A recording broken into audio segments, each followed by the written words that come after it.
Assalamualaikum teman-teman sekalian, selamat pagi. Masih bersama saya Saiful Faryanun dari Surabaya, pakar spiritual dan ahli sejarah kebudayaan Islam. Kali ini kita lanjutkan cerita tentang Kiai Ageng Brondong dan Nyai Ageng Brendong.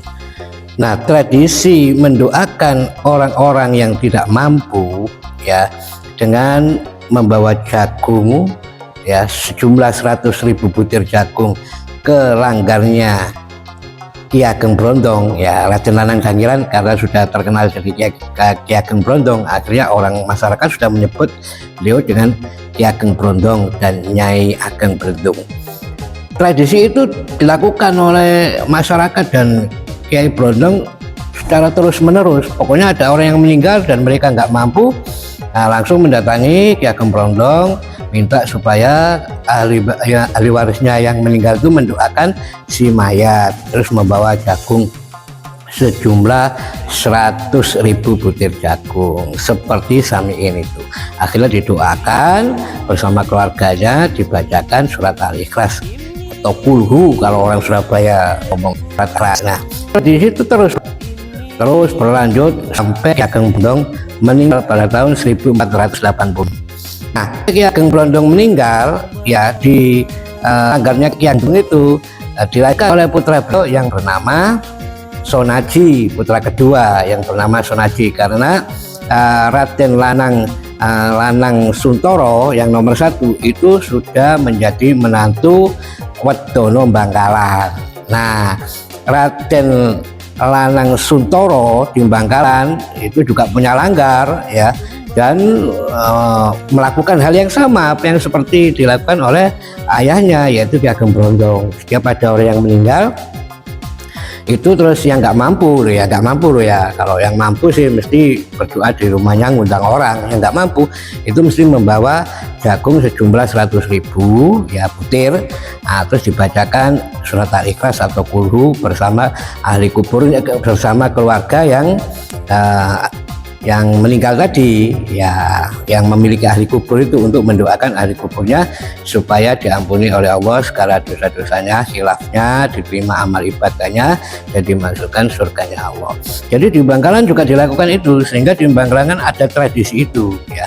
Kenapa? Karena pada waktu saya kecil dulu ya, waktu saya kecil, kira-kira saya itu masih ingat benar, saya itu TK besar, saya ajak umi saya ke Bangkalan di tempatnya Kiai Kolil Bangkalan. Pada waktu itu Kiai Kolil Bangkalan sudah seto yang nomor 2 ya, yang udah itu akhirnya umi saya itu dipinarakan, disuruh masuk di dalam itu, jadi terus bercengkrama dengan baik, dan umi saya sama santri-santrinya dulu ke sana ke Bangkalan. Saya masih kecil tuh, jadi tradisi itu ada di Bangkalan.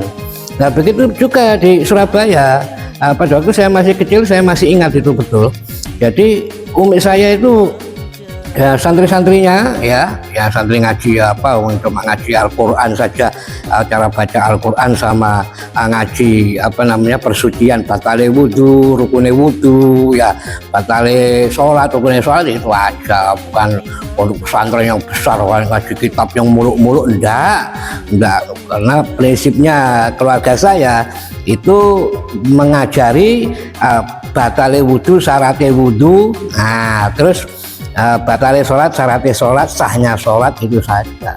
Kenapa yang diajarkan kok wudhu, batale wudhu, syaratnya wudhu, rukunnya wudhu? Kenapa? Ya karena syaratnya sholat harus wudhu.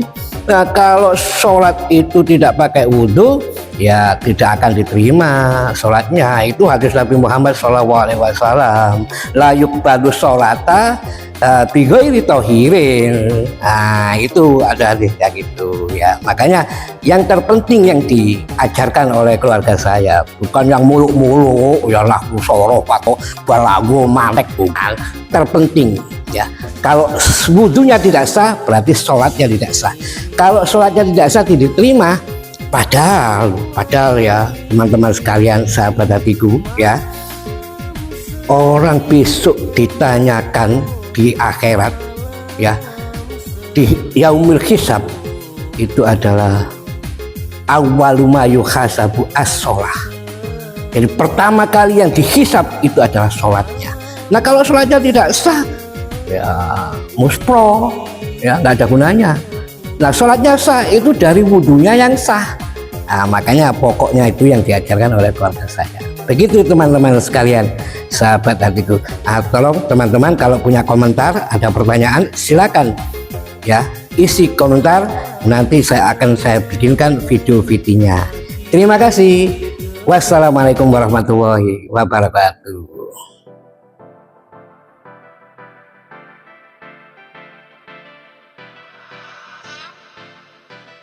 Kau tu sapu jantung, sapu nadi, saya cuma mau dekat